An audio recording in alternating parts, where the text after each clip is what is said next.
The void yawns before you, endless and indifferent, a black tapestry pierced by the cold light of distant stars.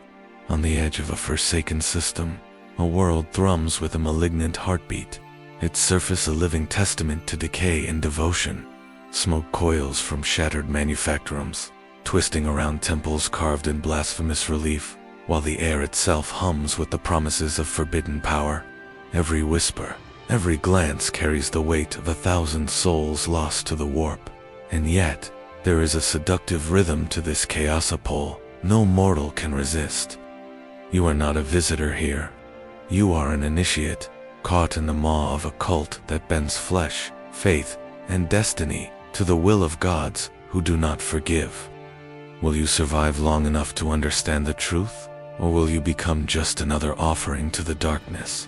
As you step closer, remember this is not a tale for the faint-hearted.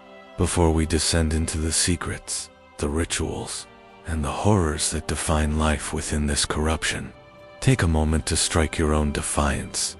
Like, share, and subscribe, and let the grimdark of the 41st millennium reach those willing to listen. Asterisk. The first time I stepped beyond the threshold of the spired temple, I understood that the air itself could weigh upon the soul.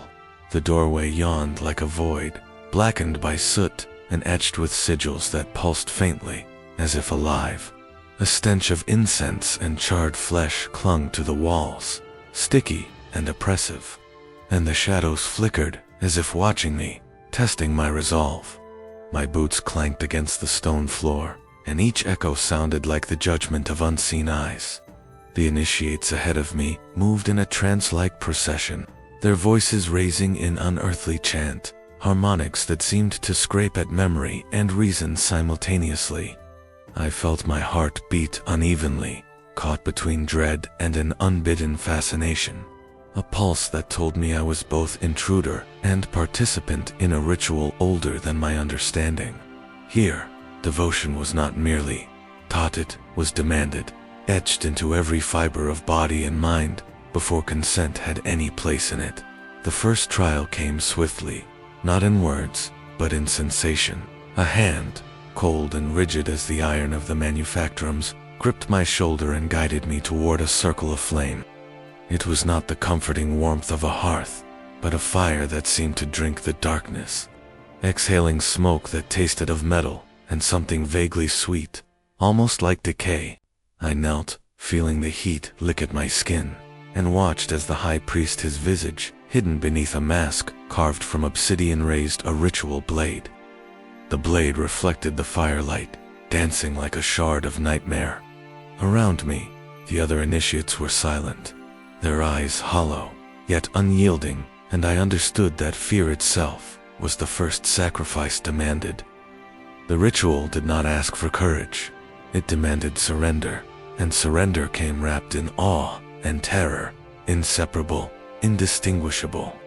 My fingers dug into the stone, knuckles whitening, and yet some primitive part of me longed to lean into it, to let the sensation consume me. The chanting swelled, a tide of sound that pressed against reason. Names of the ruinous powers rolled from the lips of the faithful. Syllables that I could barely comprehend, yet felt in every pulse of blood. It was a language of temptation, whispered and insistent, promising strength, longevity, and vision beyond the ordinary ken of men. I glanced around, and in the flicker of torchlight, faces blurred between human and something else, features distorted by markings, piercings, and the subtle mutation that the faithful wore like badges. I realized then that I had been invited into a world where normalcy was irrelevant, and morality was measured not in right and wrong, but in obedience and the capacity to endure what others would flee. My resolve wavered as I wondered how much of myself I would retain once the rites concluded, and whether the part I lost would ever care. One of the many faceless cybernetic attendants that glided through the shadows moved beside me, guiding my hand toward a data slate.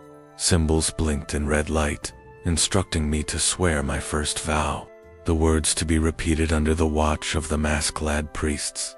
My tongue faltered, my voice trembling, and I sensed the eyes of the cult upon me, even through my panic. To speak was to bind was to expose, and exposure was the first step into the abyss. When I finally forced the syllables past my lips, the chant shifted in tone, acknowledging the new presence, the fresh pledge. The other initiates did not cheer, did not welcome. They merely watched, a silent reminder that the cult measured loyalty, not in warmth, but in obedience. I understood then that AW was not merely a feeling, here it was a form of currency, exchanged for survival, for acceptance, for the promise that my suffering would mean something in the machinery of this devotion. The final act of the evening was a descent into the lower sanctum, where fire and shadow mingled with a murmur of voices, speaking in tones that seemed too low for the human ear. The floor was slick with the residue of previous rituals, promethium stains glinting like dark gemstones. As I walked, I could hear my own heartbeat, a fragile counterpoint to the drumming pulse that seemed to emanate from the very walls. The priests guided me into a chamber where the central icon of worship dominated the space, a grotesque effigy, both beautiful and horrifying, the form of a deity whose true face no mortal was meant to see. I felt the first pang of exhilaration there, a thrill so sharp it was nearly pain, and I understood, with grim clarity, that I had crossed a line from which return would demand a sacrifice I could not yet name. Every fear, every doubt, every shred of humanity that had clung to me became part of the ritual, woven into the night as irrevocably as the smoke curling above the effigy. In that chamber, under the eyes of gods I could not comprehend, I became an initiate, marked by shadows, bound by awe, and forever caught between survival and surrender. The sanctum beyond the temple's spires was no longer merely a place of ceremony, had become a theater of transformation, where flesh and faith collided in ways that defied natural order. The air was thick with incense and the acrid temps of alchemical compounds, a mixture that clung to skin and sinew, searing the senses even before the rituals began. I watched as the faithful lined up in preparation for the rites, their bodies already bearing the scars, sigils, and subtle mutations that marked years of service. Flesh had become scripture here, each cut, burn, and implantation a word in the endless litany of devotion. The high priest moved among them, hands gloved in dark iron, altering, inspecting, reminding the faithful that obedience was etched deeper than bone. I shivered, feeling the weight of my own vulnerability, the fragile shell of humanity I still clung to, knowing it could be rewritten at any moment. A chant began, low at first, rising like a tide in the chamber, vibrating through the stone floor and into the marrow of my bones. From the shadows, attendants brought forth instruments of transformation, not weapons, not tools, but mechanisms designed to merge flesh and belief. A fellow initiate, trembling, knelt before a server-rasping device, and I could hear the hiss of the air as it cut into skin, embedding markings that glimmered faintly with an unnatural light. His scream was brief, swallowed almost immediately by the chant, but it lingered in my mind long after. The spectacle was grotesque, yet mesmerizing, a cruel ballet of pain and purpose. Watching him, I felt a complex surge of terror, fascination, and a perverse longing to endure it myself, to feel that my body, too, could become a vessel for devotion so complete that mortality itself seemed secondary. The transformation was not merely physical. Minds, too, were bent and honed to the cult's imperatives. In the silence between chants, I observed initiates murmuring prayers, their lips moving in sync with the rhythm of the ritual. Yet, in their eyes, I saw a flicker of something else: resistance, doubt, a spark of the self they had once been. I understood, with chilling clarity, that the cult demanded not only submission, but complicity in one's own undoing. Thoughts that once belonged to the individual were examined, questioned, and sometimes erased, replaced with devotion so absolute that questioning became itself an act of sacrilege. I felt my own mind tense, instinctively guarding fragments I dared not let slip. knowing the high priest's gaze could discern hesitation even from across the chamber. The worst moments were private. Beyond the spectacle of the public ritual, in the chambers where the high priest and his lieutenants worked, flesh was reshaped, augmented, and sometimes fused with technology. Tattoos burned with chemicals that etched loyalty directly into skin. Sigils implanted beneath eyes glimmered faintly with psychically resonant ink, and servitors monitored reactions, recording every flicker of pain, fear, or ecstasy. There was no comfort here, only the assertion that one's body was now as much a tool of the cult as a conduit of belief. I realized that even survival demanded compromise. To reject this process was to be cast aside. To embrace it was to lose oneself in increments. The sensation of being reshaped both body and spirit was intoxicating and horrifying in equal measure, a contradiction that gnawed at the edges of my mind. I glimpsed the extremes of devotion when one initiates, barely recognizable, beneath layers of sigils and subtle mutation, knelt before the effigy of the deity, chanting in a voice that seemed to echo both human and something other, something that had long ago forsaken its former self. There was awe in the way others responded, eyes wide with reverence and fear, yet there was also a silent horror, the kind that burrows into the mind and does not leave. I felt that horror settle into me, knowing that my own transformation had only begun, that each night I would awake a little less human, my body a canvas, my spirit a ledger of allegiance. The slow erosion of self was almost imperceptible, a drip of identity lost to ritual, yet I could sense it accumulating with every hour. By the time the night ended, I understood the duality of the cult's power. Outwardly, it was spectacle, grandeur, and ritual. Inwardly, it was torment, both physical and psychological. Flesh, spirit, and loyalty were inseparable in this domain, each bending to the cult's will in ways that left no margin for error, no space for hesitation. As I withdrew to my quarter, exhausted and trembling, I could feel the faint pulse of changes already beginning beneath my skin, subtle sigils itching to form, my mind preoccupied with the whispers of obedience that had already begun to replace my own inner voice.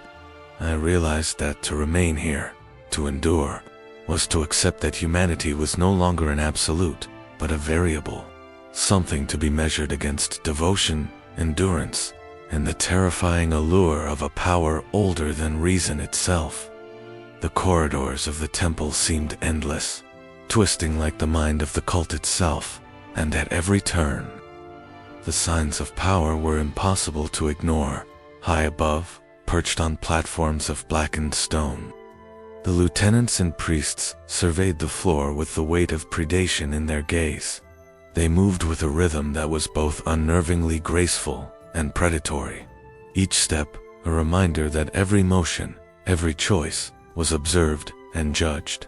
Their faces were masks of devotion, some carved into permanent expressions of serene fanaticism, others hidden beneath intricate helms that shimmered faintly with warp-tainted energy. To look upon them was to understand immediately that they were not merely leaders, they were architects of a system designed to command fear, loyalty, and submission in equal measure. In the great chamber where decrees and rituals intertwined, the senior priest, known among the faithful as Mal, spoke in tones that seemed to resonate beneath the skin.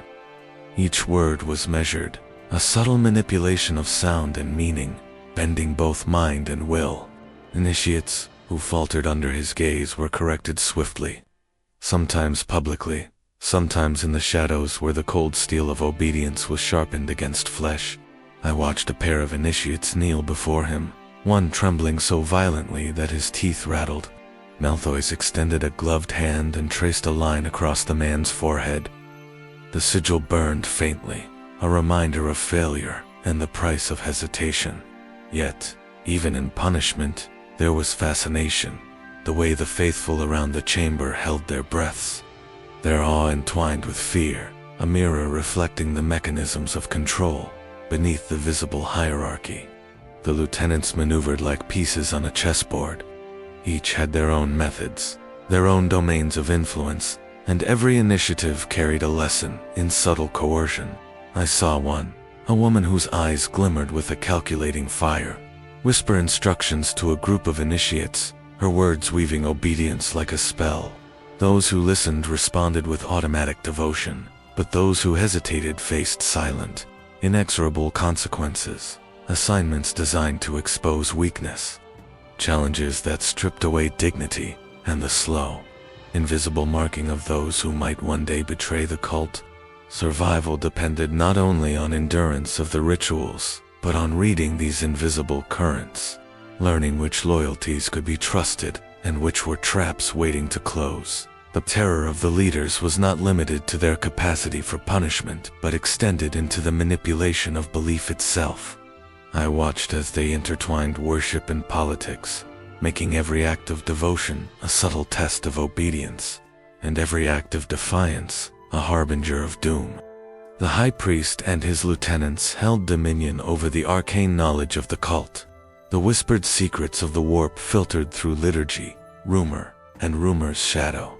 They reminded the faithful that understanding the truth was a privilege of proximity, a perilous intimacy with forces mortals could scarcely comprehend. To approach too closely was dangerous, but to remain ignorant was equally lethal, a delicate balance that kept the initiates suspended between fear and fascination in this web of power. I sensed that defiance was never simple rebellion. It was a gamble with consequences that could spiral across the ranks. An initiate who questioned a command could find themselves subjected to tests of body and mind designed to reveal not only loyalty, but instinct and adaptability. I witnessed one such trial, where a young recruit faltered in delivering a sacred text. The punishment was swift and methodical, a marking etched into his arm that glowed faintly with psychic resonance. An indelible sign of failure meant for observation, for memory, for shame. Yet those who survived the ordeal were elevated subtly, their compliance recognized, their devotion rewarded not with comfort, but with the invisible acknowledgement that they had endured and adapted. Every moment was a lesson in hierarchy, a reminder that power flowed from fear and fascination in equal measure. By the end of the night, as the flames of torches flickered and shadows elongated across the chamber walls, I felt the oppressive weight of hierarchy pressing down upon me. The architects of this cult were more than rulers. They were manipulators of perception, sculptors of thought, and enforcers of devotion, so absolute that hesitation itself was a crime. To live, to endure, to retain even a shred of identity required vigilance, subtlety, and constant submission, even when the submission itself was wrapped in illusion. Every glance, every whispered instruction, every silent observation carried meaning, and I realized that survival here depended not only on the body and spirit, but on the careful negotiation of fear and respect in the presence of these architects of doom. This concludes the first immersive part of Chapter 3. It emphasizes the leader's charisma, terror, and the psychological and physical pressures on the initiates. The night sky above the corrupted world had a strange hue, as though the stars themselves had been tainted by the unseen tides of the warp. From the temple's highest spire, I gazed into the void and felt a pressure in the chest. Subtle at first, then insistent, like a heartbeat not my own. The air was thick with whispered prayers, muttered by initiates too terrified or too reverent to speak aloud. And in those whispers, I felt the presence of forces, both immense and incomprehensible. Some claimed they were blessed by visions of distant, unseen patrons. Others whispered of shadows that moved beyond sight, watching, listening, judging. I could not separate rumor from reality, and perhaps that was the point. The warp did not need clarity, only fear, devotion, and attention. Even among the initiates, the warp's influence manifested in fractured ways.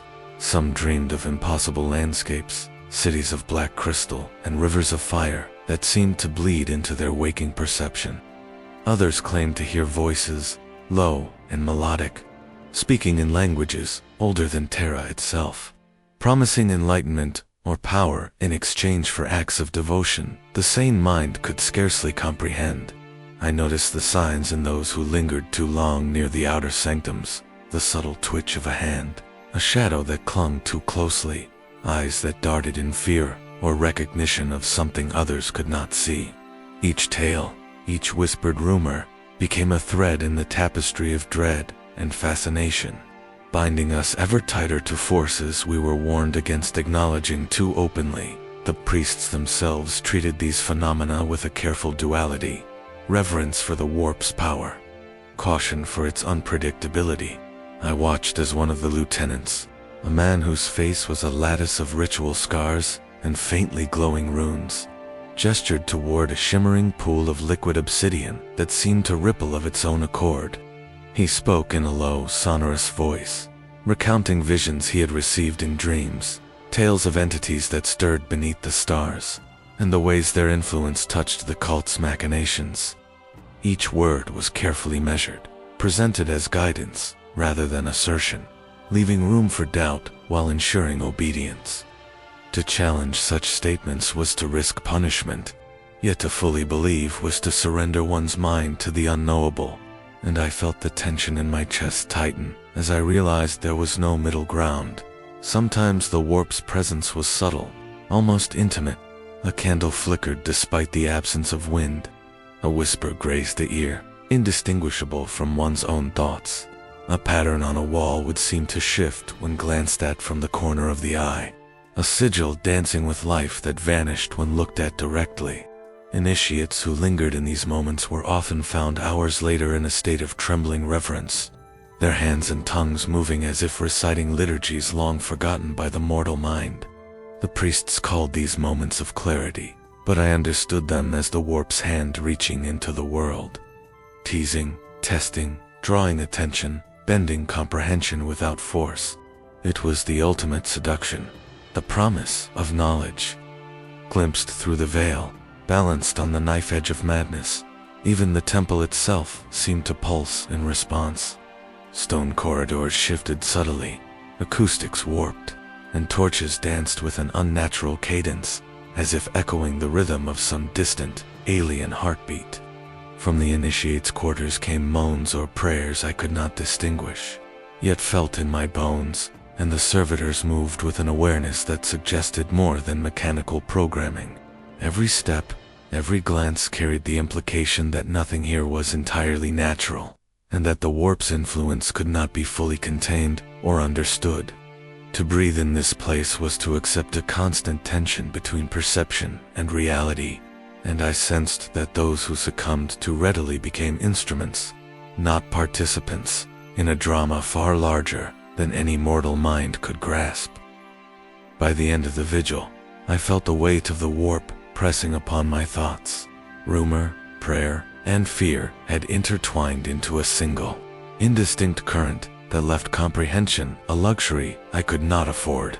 Every sound, every flicker of light, every breath of air carried a duality, beauty and terror, promise and peril. I realized that life within the cult was inseparable from this influence. The warp was not merely a tool or weapon. It was a presence, a constant companion, and one that demanded both devotion and vigilance. To ignore it was impossible. To fully understand it, perhaps, was madness. And yet, even in fear, there was a grim exhilaration, the knowledge that I had glimpsed something beyond the stars, something that defied logic, reason, and mortal perception, and that my life, fragile as it was, had become entwined in its currents. From the heights of the temple spires, the world below appeared as a living map of decay and devotion intertwined. Manufactorums that once roared with the life of industry now stood silent, their assembly lines frozen beneath a layer of soot and strange, glimmering filth. Entire cities had been abandoned, their inhabitants either vanished, converted, or broken into servile obedience. The cult's influence moved like a tide, unstoppable yet subtle, infiltrating sectors that imperial records had once deemed secure. Each act of corruption, each ritual performed in shadowed halls, rippled outward through planetary systems, leaving scars that no purging fire could fully erase. I realized with chilling clarity that survival here was never merely personal. It was planetary, even cosmic. The world itself seemed to tremble under the weight of devotion twisted into corruption. The impact of the cult extended far beyond the immediate confines of their temples. I witnessed transports delivering strange, sacred cargo to manufactorums once devoted to the production of promethium and armaments, now repurposed into factories of devotion. Machines hummed with an unnatural cadence. Guided by servitors whose actions suggested more than programming, they moved with intent, as if the world itself had become an instrument of the cult. Across the urban sprawl, murals depicting blasphemous icons replaced imperial heraldry, while public squares hosted rituals that drew in citizens with equal parts awe and coercion. It was subtle enough that an unobservant eye might call it art, devotion, or celebration, but the effect was total. The moral and spiritual infrastructure of entire populations was bending under pressure. Those who resisted felt the consequences swiftly. Families vanished overnight. Rumors whispered of disappearances into the lower sanctums of the cult's holdings, and those who spoke openly of dissent found themselves marked by sigils that glowed faintly under the torchlight of night. I had glimpsed one such marking on a citizen's wrist. Faint but unmistakable, a reminder that even the innocent could not escape the shadow of influence. Death was not always immediate. Often, suffering was prolonged, intended to terrify and instruct simultaneously. I watched, heart tight in my chest, as an entire district was isolated, quarantined under the guise of purification, leaving the populace to starve, pray, and endure. The spectacle of ruin was not merely physical. It was psychological, a layered assault that claimed body, mind, and spirit in equal measure. Yet the cult's victories were not always visible, not always celebrated. Many acts of corruption were subtle, rippling quietly through trade networks, data slates, and communications channels. Commanders in distant sectors, unaware of subtle tampering or the slow infiltration of loyalties, found entire regiments underperforming or defecting in ways that were difficult to trace. Even the Astra Militarum, with its centuries of discipline, could not fully anticipate the shadowed hand that had begun to manipulate from afar. Every victory, every conquest of the mind or soul, left no trace on imperial charts. Yet the cumulative effect was undeniable. The cult was a presence felt across worlds, unseen yet omnipresent, a growing scar on the very fabric of order and law. The human cost was the most harrowing. Children born under the cult's influence learned devotion as instinct, obedience as morality, and fear as faith. Adults, once proud and defiant, were broken into instruments of ritual, their identities rewritten in layers of ritual marking and psychic conditioning. I had walked through districts where the faces of the populace reflected awe, terror, and something else, a hollow resignation to inevitability, as if they had glimpsed the true scope of the warp and chosen to endure rather than resist. It was a testament to the cult's power that even in their suffering, the faithful, or coerced, became cogs in a system that fed both fear and worship, perpetuating the cycle of corruption across generations. By the time I returned to the temple, the full scope of what the cult had wrought had settled upon me like a suffocating cloak. I understood that their influence was not measured solely by rituals or immediate power, but by the subtle erosion of order, morality, and identity across entire planets and sectors. Destruction was not always loud. Often, it was quiet, creeping, insidious. And yet, in the midst of this ruin, the cult moved forward with deliberate purpose, unchallenged by those who could not perceive the full scale of its reach. To witness this was to confront a truth more terrifying than fire or blade, that even worlds, in their vastness, could be bent, corrupted, and reshaped by devotion, twisted into shadow. The temple, which had once seemed monolithic and unyielding, now appeared fractured, like a cracked monument to devotion. Whispers wound through the corridors, low and urgent, carrying the scent of fear and ambition. Even the priests and lieutenants, once perceived as untouchable, moved with a careful calculation, aware that power was no longer absolute, but contested. Subtle threads of influence tugging at the edges of authority. The air hummed with tension, as though the very stones had absorbed and reflected the mistrust, a resonance that made every step echo with unspoken questions: who commanded loyalty, and who merely claimed it. Initiates like myself found ourselves caught between these invisible battles, our fates tied to choices we scarcely understood, and the knowledge that miscalculation could mean death or worse, a slow, eroding exile from favor. The factions were difficult to discern at first, masked by ritual and devotion, yet their influence became impossible to ignore. One lieutenant, a woman whose eyes glimmered with predatory cunning, subtly undermined her peers, weaving loyalty to herself through carefully chosen favors and assignments. Another, a man scarred by decades of service and ritual, ruled through intimidation and the whispered threat of punishment. His presence enough to bend even the most skeptical initiate into temporary compliance. The collision of ambition and devotion created a labyrinthine hierarchy where alliances were fragile, and trust was a commodity purchased at the cost of one's conscience. I felt the weight of observation in every glance, the sharpness of judgment in every unspoken expectation, and understood that survival depended not only on obedience, but on an instinctive navigation of these ever-shifting currents of power. Betrayal became an instrument of control, wielded as precisely as any ritual blade. I watched a fellow initiate, a figure I had once trusted, disappear silently from the barracks, later whispered to have been delivered into the hands of a rival lieutenant for re-education. The rumor spread quickly, not to shame but to instruct. Allegiance was mutable, and loyalty could be leveraged, questioned, or extinguished at any moment. Even minor errors, a hesitation, a glance that lingered too long, a whisper of doubt could tip the balance, drawing the attention of those whose power depended on vigilance and fear. In this crucible, morality and devotion became indistinguishable from strategy. To exist was to calculate, constantly, whether one's loyalty served survival, ambition, or mere expedience. Secret pacts were forged in shadows, where even the high priests rarely ventured.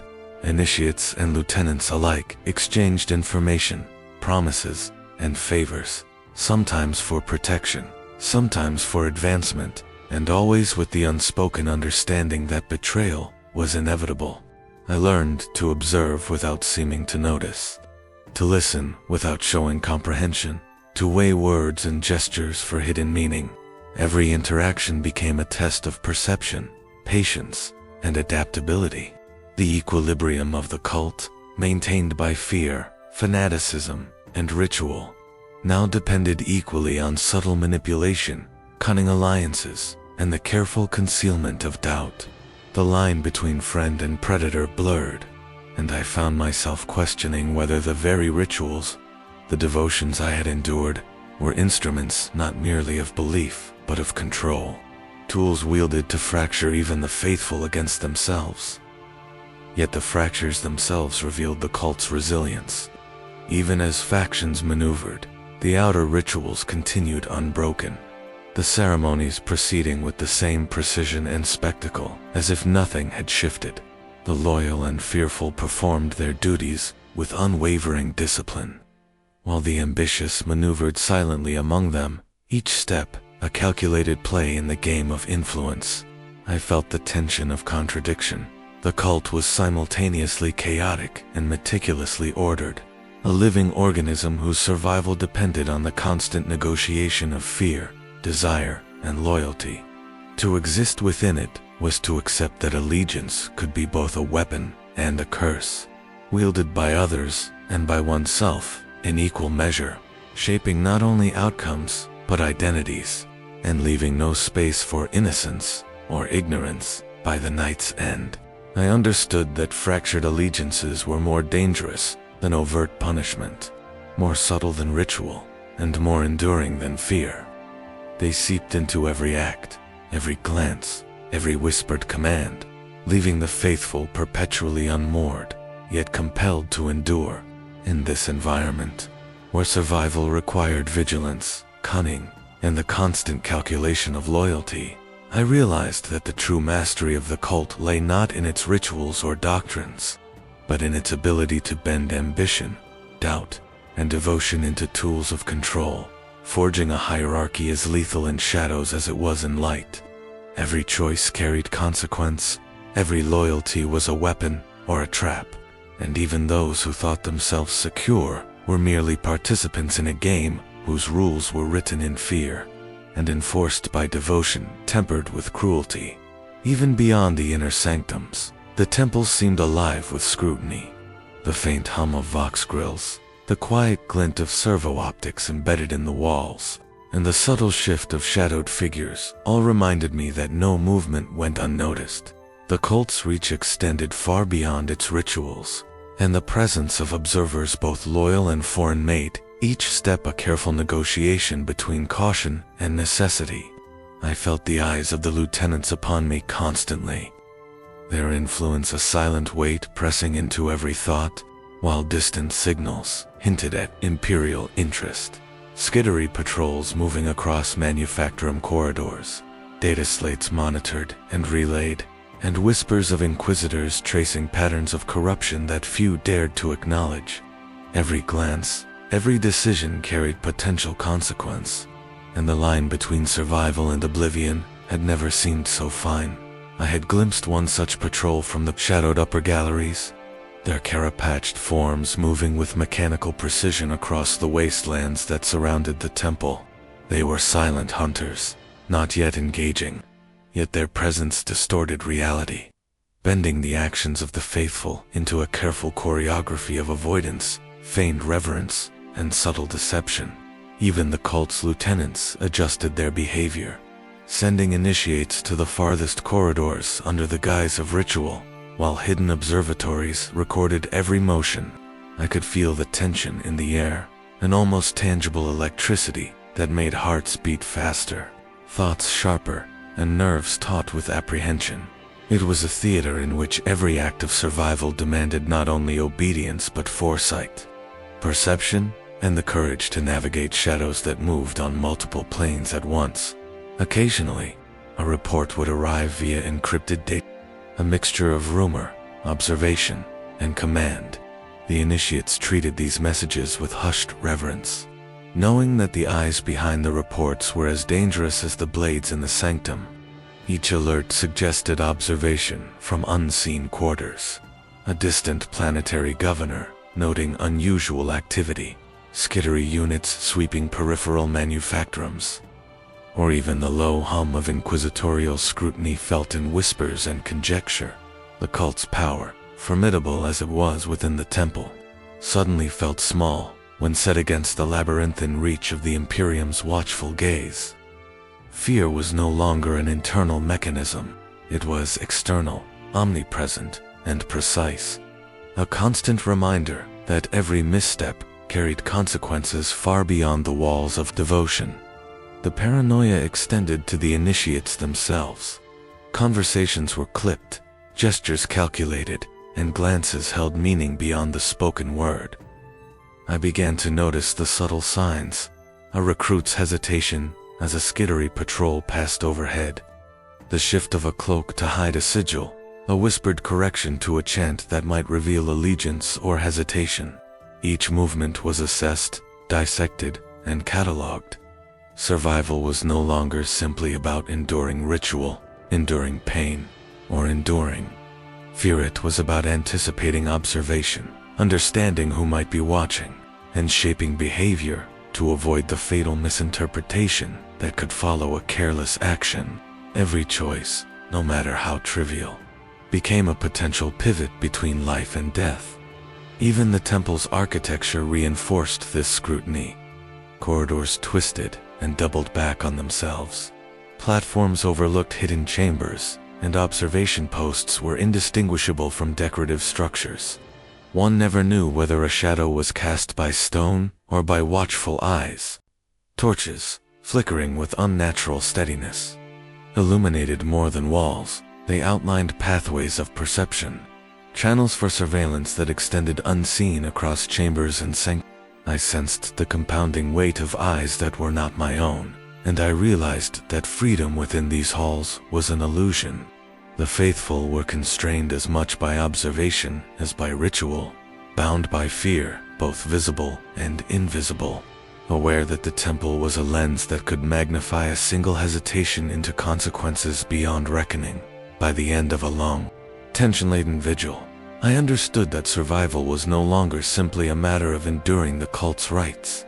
It was a matter of awareness, of anticipation, of moving through a world of multiple observers, each with agendas hidden and precise. Shadows were never empty, silence never safe, and every action, every glance, every whisper was catalogued in ways beyond my comprehension. The eye that watches was everywhere, not a singular entity, but a network of attention, coercion, and potential judgment. And to exist under it was to embrace a constant tension, a perpetual awareness that nothing, not even the sanctity of one's own devotion, could be assumed to escape notice. At the heart of the temple, beyond corridors thick with shadow and ritual, a different energy thrummed, subtle yet undeniable. It was the energy of speculation, of whispered possibilities that even the most devout dared not name aloud.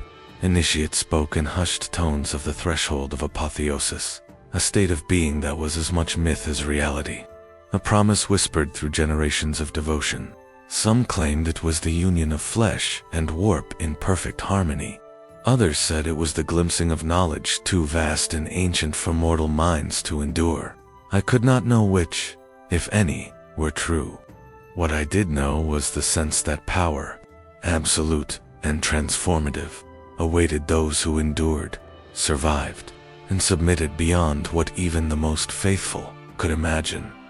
The legends were fragmented, often contradictory, conveyed through ritual, prayer, and rumor. One priest spoke of a figure whose flesh had become indistinguishable from psychic energy, whose eyes reflected stars not seen in any mortal sky. Another whispered that fragments of forbidden knowledge, collected over centuries, were housed in secret sanctums, accessible only to those deemed worthy or mad enough to comprehend them.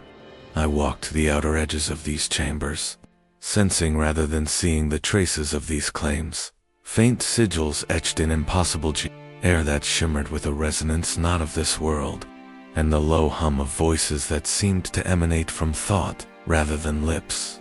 Every step felt like approaching a veil, thin and trembling, between the mortal world and something incomprehensible, where devotion and destiny merged. The initiates closest to this threshold were both revered and feared. They moved with a serenity that seemed unnatural, their minds attuned to patterns of thought and energy I could not hope to perceive. Some muttered prayers that echoed across time, invoking patrons and fragments whose existence was uncertain, yet whose influence seemed palpable. Others displayed marks and mutations that suggested a communion with forces beyond ordinary comprehension. Though even these were filtered through the lens of myth and rumor, I realized that for every tale of apotheosis, there were countless countertales of madness, ruin, and the slow dissolution of self. The line between divine ascendance and catastrophic corruption was thin, and the faithful walked it with both awe and terror. Even the temple itself seemed to reflect this tension.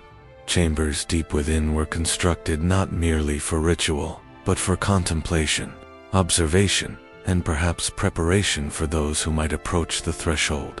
Sigils glowed faintly under the touch of warp-infused air. Frescoes depicted impossible geometries, where light and shadow moved contrary to expectation, and the hum of servitors and psychic wards suggested an awareness beyond mortal comprehension. Initiates were drawn to these spaces, compelled by instinct and devotion. yet warned repeatedly that understanding too fully could be ruinous. Knowledge here was a double-edged blade. A glimpse offered power and insight, but comprehension was peril, and obsession was exile. I felt the weight of that warning in every step, in every breath, a reminder that the threshold was a promise and a threat intertwined, prayer and speculation intertwined in strange ways. Some whispered that those who approached the threshold were favored by entities beyond the stars, fragments of power watching and shaping destiny from shadowed realms. Others believed it was the ultimate test of loyalty, a crucible in which only those whose devotion was absolute could survive, their essence merged with the energy of the warp, their will indistinguishable from the cult's purpose. I could not verify these claims, could not see beyond the veil, and perhaps it was not meant to be seen. What I felt, however, was a gravitational pull, a magnetic allure that drew both awe and terror into the hearts of those who lingered too long, who dared to imagine what lay beyond mortal comprehension. By the final hours of my vigil, I understood that the threshold of apotheosis was not merely a goal, but a mirror. It reflected ambition, fear, faith, and the fragile grasp of identity in the face of forces vast beyond reckoning. It existed in stories, in whispers, and in prayer, suspended between legend and reality. The cult's ultimate purpose, the nature of the power it sought, remained veiled, yet palpable in its absence, shaping behavior, devotion, and desire. To dwell on it was to walk the edge of awe and horror, to feel the pull of something eternal and incomprehensible, and to recognize that survival, devotion, and ambition were all threads woven into the same tapestry, leading inevitably toward a threshold that might exist only in faith, rumor, and the shadow of possibility. As I lingered near the innermost sanctum, the atmosphere thickened with expectation, as if the walls themselves anticipated some revelation that might never come. Initiates moved silently, their footsteps measured, eyes lowered or fixed upon points unseen, each performing rituals whose meaning was half known even to them. I felt the weight of countless prayers, fragments of devotion passed down over generations, each contributing to a resonance that seemed almost tangible. It was a subtle vibration, a pull in the chest and mind, suggesting proximity to a force beyond mortal reckoning, yet always just out of reach, teasing understanding without granting it. Every whispered chant, every flicker of candlelight, every sigil carved into flesh or stone contributed to a tapestry that seemed alive, responsive, and terrifying in its quiet intensity. Rumor was as powerful as observation in these depths. I overheard initiates speaking in tones of hushed awe about the eyes of the ascendant, entities said to guide those nearing apotheosis, unseen but palpably present. Some described glimpses of shapes that shimmered at the edge of vision, appearing only to those whose minds were attuned to the warp's subtle currents. Others warned of those who had vanished, believed to have been consumed or transformed by the threshold itself, less a death than a surrender of self, a dissolution into the incomprehensible, leaving behind only whispers and faint echoes in ritual texts. I could not distinguish reality from myth, and perhaps that ambiguity was deliberate, a mechanism through which faith and fear intertwined so seamlessly that belief became survival itself. The senior priests, ever aware of the delicate tension between revelation and catastrophe, allowed these legends to flourish while maintaining careful control over access. Fragments of forbidden knowledge were displayed, but only in glimpses, hints in inscriptions, or symbols whose meaning could be inferred but never fully grasped. I traced my fingers along walls etched with impossible geometries, feeling an awareness of something watching, guiding, and judging. Even the air seemed charged, dense with latent energy that caused the skin to tingle and the heart to race. Some initiates knelt for hours in silent communion, eyes rolling back or staring unseeing, murmuring liturgies that seemed to draw on memories older than any recorded history. Whether they perceived the threshold or merely believed they did, Their devotion created a reality of its own, one where terror and faith converged into a palpable force, shaping the very essence of the temple. Speculation flourished like fire in dry brush. One initiate whispered that fragments of the Emperor's own knowledge had been mirrored in the warp, glimpses available only to those whose minds could endure the strain. Another claimed that the threshold was a test imposed not by mortals but by forces older than the stars, a crucible to separate the devoted from the ambitious, the sane from the willing to surrender themselves entirely. I listened, fascinated and terrified, aware that to ponder such things too deeply could unbalance both mind and spirit. Yet the stories were irresistible. Even the faintest hint of truth carried weight far greater than ordinary commands, twisting thoughts and actions with a gravitational pull, both exhilarating and horrifying by the vigil's end. I understood that the threshold of apotheosis existed as a convergence of fear, hope, and devotion. Its reality was secondary to the influence it exerted, shaping behavior, bending ambition, and transforming perception. To believe in it or fear it was, to participate in its power. To add one's own will, doubt, and desire to the collective resonance of the temple. It was the ultimate instrument of control, a promise of transcendence, balanced against the terror of annihilation. And I realized that the cult's true mastery lay not in rituals, sigils, or whispered incantations, but in the way it suspended mortals on the edge of possibility, leaving them suspended between awe, horror, and the ungrace Pab led. In that moment, as I knelt with others and listened to the faint hum that vibrated through walls and flesh alike, I felt the full weight of what I had glimpsed. The threshold was not a destination, but a mirror, reflecting the aspirations, fears, and devotion of those who sought it.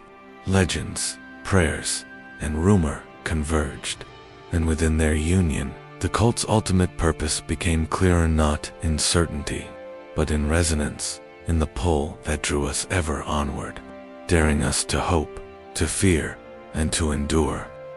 To approach apotheosis was to stand at the edge of understanding, suspended between reality and myth, between devotion and self, and to recognize that even survival was a form of participation in something greater, something incomprehensible and infinitely powerful. This completes the second part of Chapter 8, concluding the final chapter with a canon-safe, immersive exploration of apotheosis, rumor, and the cult's ultimate influence. As the shadows recede and the echoes of whispered prayers fade into silence, one truth remains undeniable. The world we've glimpsed is shaped as much by fear and devotion as by fire and steel. The cult leaves no stone unturned, no mind untouched, and no soul untested. Entire planets bend beneath its influence, entire generations molded in ritual and obedience, yet always teetering on the edge of revelation and ruin. We have walked corridors of shadow, witnessed the corrupting touch of the warp, and seen how loyalty itself can become a weapon. Yet even in the darkness, there is a lesson, one that resonates beyond these walls, beyond the stars, and beyond mortal comprehension. Power is never absolute, belief is never unquestioned, every choice carries consequence. The threshold of apotheosis, the whispers of unseen patrons, the fractured allegiances, all of it reminds us that in this universe, survival is measured not only in strength but in perception, caution, and the courage to endure what cannot be fully understood. And now, as our journey through shadow and devotion comes to an end, the final choice is yours. Will you walk away knowing what lurks behind the veils of faith and fear, or will you carry the echoes of these truths forward, a witness to the subtle, terrifying power of the warp and the cults that thrive in its currents? The answers remain hidden, as they always have, suspended between rumor, prayer, and reality. If you find yourself drawn into this world, captivated by its horror and its awe, show your devotion in kind. Like this video, leave a comment sharing the vision that haunted you most. and subscribe to witness more journeys into the darkness that shapes worlds. The story does not end here only, the chapter. Beyond this, the shadows are waiting, patient, and eternal. As the echoes of the cult fade into the void, one reality endures: power, devotion, and fear are threads woven together, shaping worlds and bending minds. Planets are left scarred, loyalties fractured, and mortal understanding stretched to its limit. We have seen the subtle corruption of flesh and spirit, the machinations of those who command in shadow, and the quiet terror of forces beyond comprehension. Yet through it all, the human element persists: the choices, the courage, the instinct to survive amid chaos. The threshold of apotheosis, the whispers from the warp, and the fractured allegiances remind us that the line between awe and horror is razor thin, and the consequences of devotion are eternal. Even as this chapter closes, the shadows linger, watching, patient, and indifferent to our mortal fears.